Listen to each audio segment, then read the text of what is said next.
over my years of experience, and I'm sure you would agree, most of the time while we keep on blaming the outside world, external factors for things happening or not happening, more often than not, it's inside us. So if we are able to transform ourselves, the journey becomes much more easier.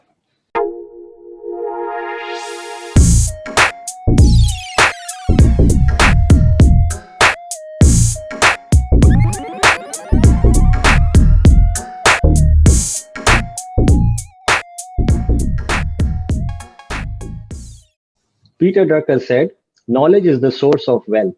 Applied to tasks we know, it becomes productivity. Applied to the tasks that are new, it becomes innovation.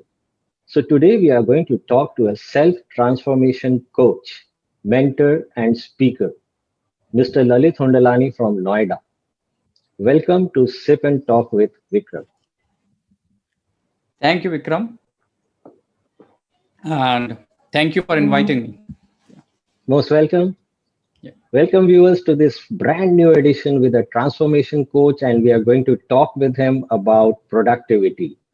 Those who are new to this channel, please subscribe, please hit the bell icon, and keep posting your learnings and takeaways from this conversation in the comments below. So, Lalit, you have been a transformation coach, and you can briefly tell us about the professional path of your life before we begin to talk about something. Yeah, sure. Thank you, Vikram, for letting me have this opportunity of introducing myself to your audience. So that's a great Uh, gesture. our audience. Yes, our audience. So Vikram, I was born and brought up in a city called Agra. So it has Taj Mahal, so most of the people recognize it. So my schooling and graduation happened there. I started my career in the international business. So I started into international business where I was working with an export house. So from there, I went to abroad. So I had the pleasure of working in Dubai for close to 2 years. So there I was working into real estate market. So primarily taking care of the sales and the administrative part for one of the companies out there. In the year 2006, I came back to India, joined the bank, and from there on, my banking journey started into the corporate world. So after working for close to 15 years into the banking industry, having worked with reputed banks in the private sector, I shifted to this coaching world. And the reason being, while I was working there, I was pretty much successful from that point of view. If we talk about, there was no sad story per se, but where somehow I found, while working in the corporate world, our sphere of influence or the impact which we are able to make is limited to the organization or at the most to the industry. And while I wanted to reach out to a greater population, help them share my insights, and uh, take them through a path where they can see the possibilities. So that's where I ventured into this coaching, and became a transformation coach, got myself certified. And then I now currently, as we are talking, I am on a mission to help 1 million people transform their lives. So I call myself the self transformation coach, because over my years of experience, and I'm sure you would agree, most of the time while we keep on blaming the outside world, external factors for things happening or not happening, more often than not, it's inside us. So if we are able to transform ourselves, the journey becomes much more easier. So that's So, a as little bit. Mahatma Gandhi said, that if you want to bring change, you have to be the change. Yes, yeah. Be the change you want to see in the world. So very well said. So with that, objective, I have started with mission, and with the support of colleagues and friends like you, I'm sure I would be, able to fulfill my mission, which I have taken on. So that's a little bit about me. Yeah, and I'm author. I published my book, Hacking the Productivity, which is my first book also, and it went on to become a bestseller in the Indian market on Amazon. Let me also show you Amazon screen where your book is presently available for the audience. Yep. And let me also show you another cover page of your book, which I have. Yeah. Thank you. And let me also introduce your website screen to the audience, which is a lovely piping hot coffee website that I like. Yeah. Yes. So we both like coffee. Yeah, yeah, yeah. Cheers to that. Cheers to that. So, Lalit, what are the general myths about productivity? And you talk about busting those myths. So, Yeah. let's hear from you. So Vikram, how it all started, as I told you, I have worked in the corporate world for long. So everywhere, any organization you work for, people are looking for productivity. And when we say productivity is more about human productivity, what we are talking about. So there are many myths which are prevalent, and which many a times, if you don't have the right kind of knowledge, you don't understand. So for example, one of the myth which people has, that I have seen in my journey, people who were good at multitasking Hmm. used to be lauded, Yeah, in quotes. Yeah. appreciated, that multitaskers are so good, you should learn from them. My experience, and thankfully backed by numerous researches, multitasking is not good, because whenever you are engaging yourself into multiple activities simultaneously, you are actually taking more time. The chances of error are high, because your brain is divided into two parts. One is creative and one is logical part. So every time when you are toggling between two activities simultaneously, it takes brain to time to switch from one activity to another. So while on the face of it, you are accomplishing more, but the chances of error are high and actual time taken is more. So multitasking is the first myth which I have seen, which is very commonplace, and it's multitasking the buzzword in the corporate arena. Second, the myth of perfection. Okay, so I need to make it perfect, and then only I will do it. And Hmm. perfection simply doesn't exist. So it is always relative. So you would be better from someone, and someone would be better than you. So that's another myth which has to be broken. Another, I could just which comes top of my mind, this mail myth of zero mails in your inbox. So I'm Hmm. sure you would relate to it, that people who are having zero mails, when I say zero mail, that means unread mails, they are considered to be good, which is not true. Because if you are you have mails coming in throughout the day, and you are just checking the mails, when are you going to actually work? So that's another myth. So there are several myths which I have stated like this. So just I have quoted three myths which are very powerful, which consume your time, and which are actually not true. And another, yeah, just comes to, and which is applicable for most of the people. If you are working more hours, you are considered to be more productive, Hmm. which is not. So it's actually how much you are accomplishing in whatever time you are working, that makes more sense. So there's a difference in being busy and being productive. So that also we have stated. Yeah. So that's about little bit about the myths, Vikram. Yeah, I have personally seen people who Yeah. take pride that they work up to late hours at night, and they take pride that they are doing so much stuff, Hmm. and they even are on their toes for the emails that, oh, it Yes. came 30 seconds ago, haven't you seen it? So Yes. yeah, you Yes. are absolutely right, and there are so many prototypes around you. Right. Now, Lalit, delving further into this, what is the psychology behind this? What is the psychology behind productivity? See, I have covered the psychological insights also, because it ultimately starts with your brain and the psychology of it. If you are not able to understand the psychology behind being productive, it doesn't works. So I have seen many influencers and self-made gurus talk about uh, the number of hours of sleep, which for which one must sleep during a day. Now everybody has got its own biological clock. So for you 6 hours sleep might work, but for me, if I'm not able to sleep 8 hours, I feel drowsy during the day. I'm not able to deliver. So recognizing the patterns of your body. So what is the sleep requirement for your body? Adjusting to it. What are the different productivity zones, at which time of the day you are actually active, you can accomplish more, and which times you are less productive, so you should do the routine task in during that time. So that also needs to be recognized. So, and that is a great part of the psychology. Another part is, if you are not happy, you don't get engaged at work. So you Mm. might be working, but the output is not in sync. So how to work on your mind so that you are happier when you are working, and even though you work for less time but achieve more. So these are the some of the psychological aspects which are very, very necessary for any individual to recognize and align the pattern accordingly. So as Sam Levinson said that don't watch the clock, do Yeah. what it does, keep going. Yes. Yes. Keep going. That's very well said.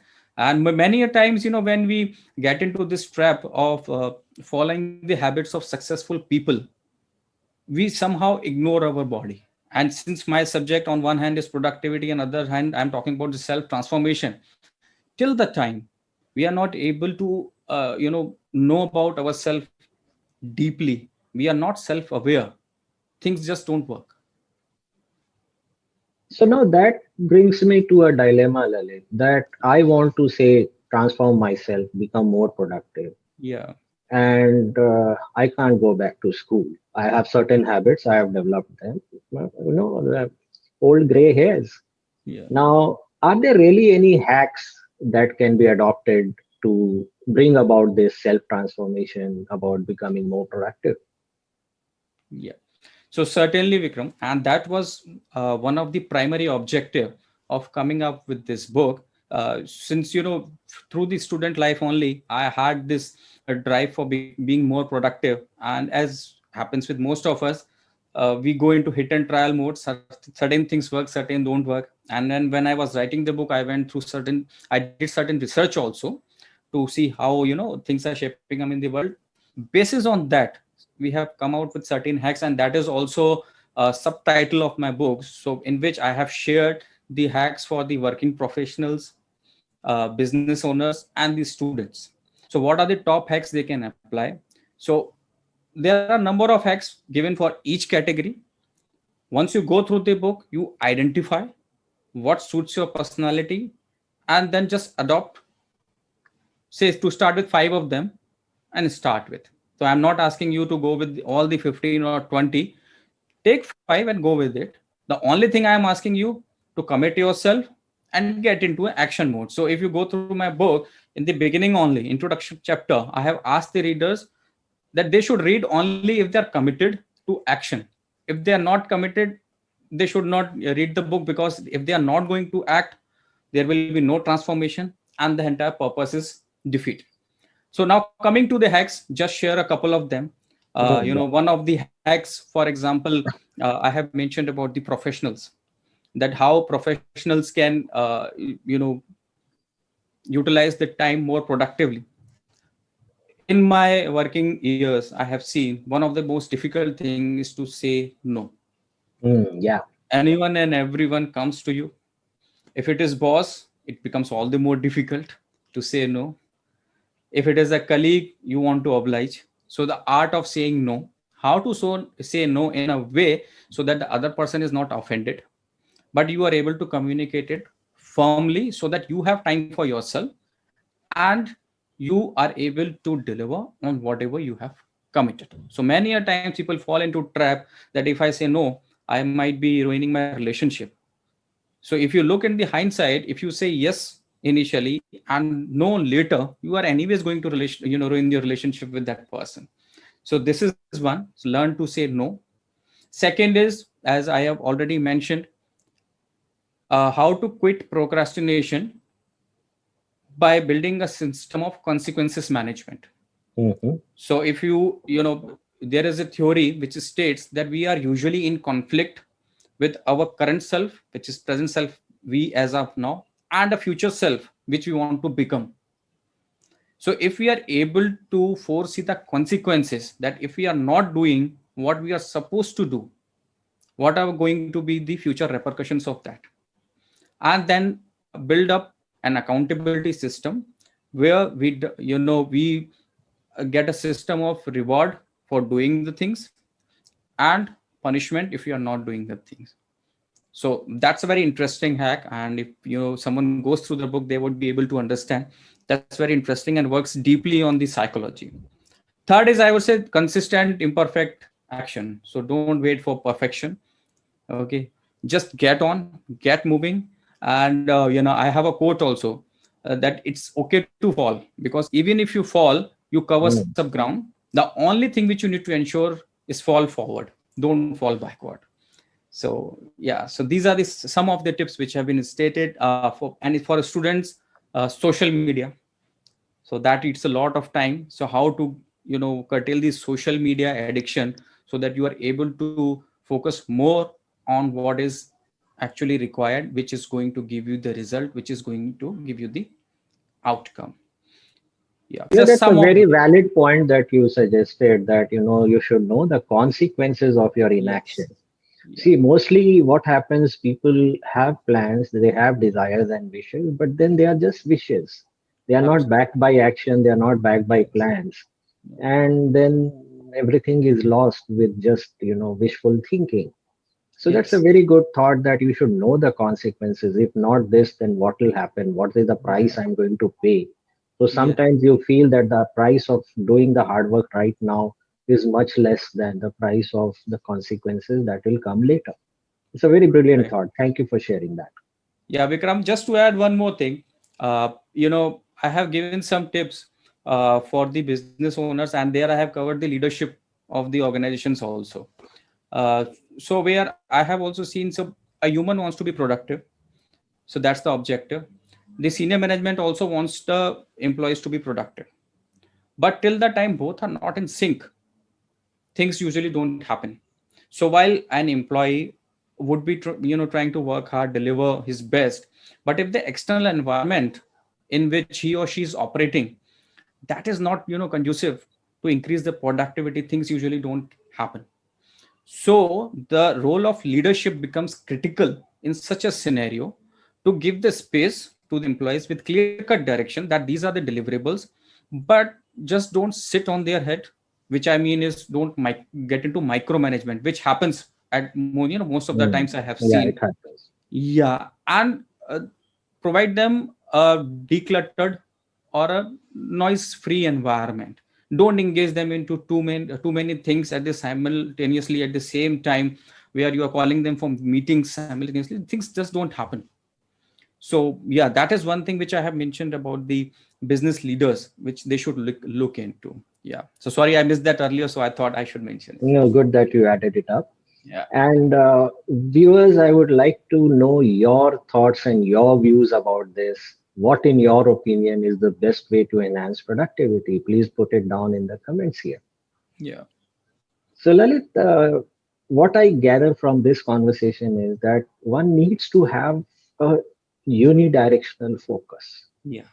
As Venus Williams said, that I don't focus on what I am up against. Yeah. I focus on my goals and I try to ignore the rest. So obviously that's a good thought for a tennis star, and that goes for anybody in the Yeah. organizations. So what's your take on the focus and clarity of the objective? Oh, bang on. Thanks for asking this, Vikram. That's my favorite subject. And when I coach my clients, that is the first thing which I, intend to provide them: clarity. Because till the time we don't have the clarity and the focus, what we intend to do, things just don't happen. And when I see people and, the participants who are going through my coaching program also, that is one thing which is consistently missing. So rest of the things, outcome settings follow later, but the clarity and the focus part is very, very critical. And incidentally, I am writing my next book on the same Oh, subject. Yeah. So because productivity is what needs to be done so that you achieve more. Now focus is more on the how part. So how you get it done. So productivity is what, focus is how. So once you are able to club the two together, magic happens. So sure, that's all I can say. answer. Yeah. Magic happens. Yeah. So if that's what is everyone is looking for. And I have a quote, aim for excellence, success will follow. Yeah, so just aim for excellence, and excellence, as just you suggested, as Venus Williams has also said. So just focus on how you are going to better yourself every single time. So that's it. So I'm looking forward to your next book very eagerly, and do let me know as soon as it comes out. Surely. So, Lalit, talking about productivity and focus and clarity, how does one actually set goals? We talk about smart goals, we talk Yeah. about goal setting in life, we talk about business goals, but what about personal goals? How many people actually get into doing personal goal setting? Yes. So Vikram, it's a lengthy subject, and I can get into the details, which will take a lot of time. But just to give you, some idea on how it does it works, or what are my views on it. One is, most of the time when I talk to people, they are focused on one area of life, which more often than not in working professionals is the career. Now, what we forget it, in our whole sphere of life, there are other areas as well. So, career is just one, a part of life. Career is not your life, it's a part of life. Then you have friends, you have health, you have family, you have your financial goals, you have fun and recreation goals. So, if you ask me, there are 8 areas of the life, which make your entire sphere complete. And when you are going for goal setting, then you should focus on each area and then set your goals. That's the right way of going it. How to go it, as I said, everything starts from self, and most of the times goal end up being dreams and wishes. Why? We see outside world, according to that we go on setting the goals without first analyzing of ourselves. So first getting a clarity on what are our values, what drives us. Going for goal setting is not going to work. So first getting clarity on the values, it's laying down the foundation on which you are going to build a structure. Once you have done that, then working on the mindset, because if your mindset is not focused, not on in a positive way, which is going to drive you towards your goal, you are not going to reach that. And third is, once you do a goal setting, looking at each area of your life, bring them into small step. Take one step at a time, and you won't know that you have reached your goal. But if you directly look, okay, I want to earn 1 billion, and you just keep looking at 1 billion, not going to happen overnight. You get frustrated, disappointed, and then you leave it all the way, right? So it's a 3-step process, I would say. First, analyze yourself. Second, work on your mindset. And then, plan your goals, looking at each area of your life, what is your priority want to do. And once you have done that, then break them on into small steps with clear cut guidelines, timelines in place. And yeah, if you are able to do that, I don't see any reason that you are not going to achieve whatever is possible. Yeah, that sums it up very well. And SMART goals, SMART is an acronym Yeah. for specific, measurable, Right. achievable, realistic, and time bound I goals. want, yeah. Yeah. Yeah. So, viewers, I'd like to hear your views on this. How do you set your goal? What, in your opinion, is a focused approach for setting your goals in life? Yeah. Please do type in here. So, Lalit, coming back to you, it has been a lovely conversation with you about productivity and focus. And I mean, as a person, how do you inculcate these things into yourself? It's one thing, knowing the subject, and one thing, do it to yourself. Are there any specific rituals or activities or daily routines that you follow to enhance your productivity? Yeah. So Vikram, I firmly believe in practicing what I preach, because if I don't do that, then I'm not being true to myself. So yes, I do certain activities, but as I said, my daily ritual is very different from the successful people.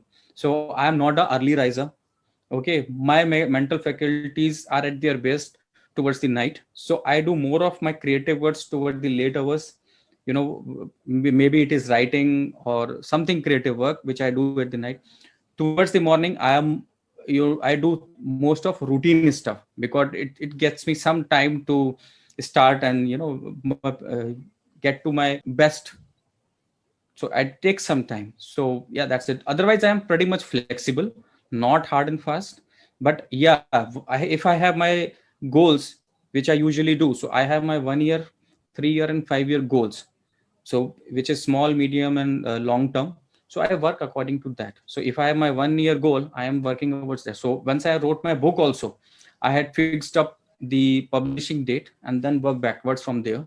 So I was able to achieve it. Similarly, when I was doing this certification for my transformation coaching, I did it at one of the fastest pace, because I had the clear cut goal that by this time I want to complete it, and I want to reach out to the people and start impacting their lives. Yeah, so that's it. But yeah, no hard and fast thing, nothing like no that structured process that I get up at so and so at so much of time and then do this thing, nothing like that. I go with the flow, but just keep focus on my goals, that's it. So that reminds me reading one nice book. It was called The One Thing. As you Yeah. said, that there are different Yes. pillars in your life, and in each one of those, in things that are important in your life, Yeah. what is the one thing that you need to do right now? True. True. So once you are focused on your 1 year goal, accordingly you work towards that.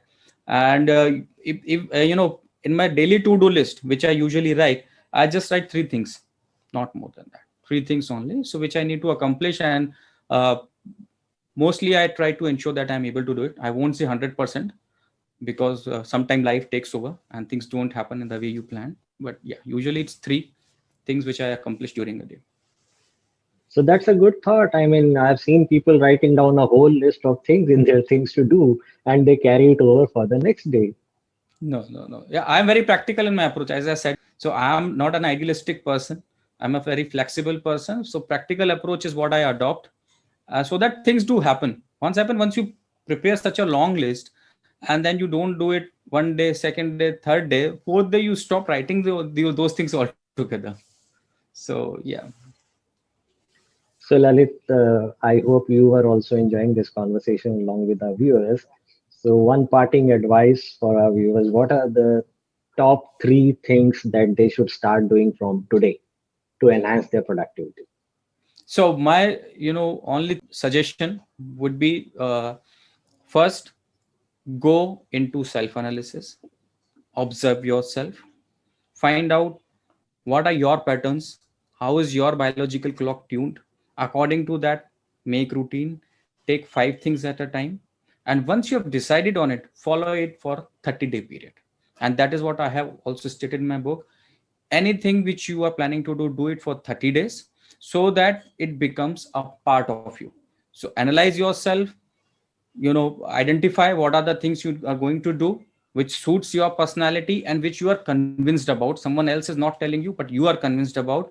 And then start this 30-day test in a focused approach. In case you feel like missing someday, you want to rework, or maybe you want to replace one or two things and prepare the list once again, do that. But again, from that day, start this 30-day period. Do it till the time you perfect it. And once you do it, it will become a part of you, just like brushing your teeth. No one is going to push you, you will do it on your own. So that would be a small suggestion from my side.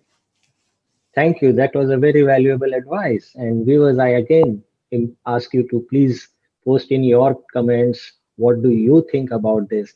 What are the 5 things that you are going to do from today? Thank you, Lalit, for being on this show and sparing time with us. It was a pleasure hosting you here, and hope to see you again with your next book sometime around soon.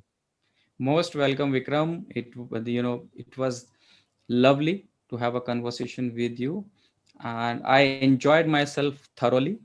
And I sincerely hope that our viewers are also going to enjoy the conversation as much as we did. And once I publish my next book, I am sure would love to be a part of your show once again.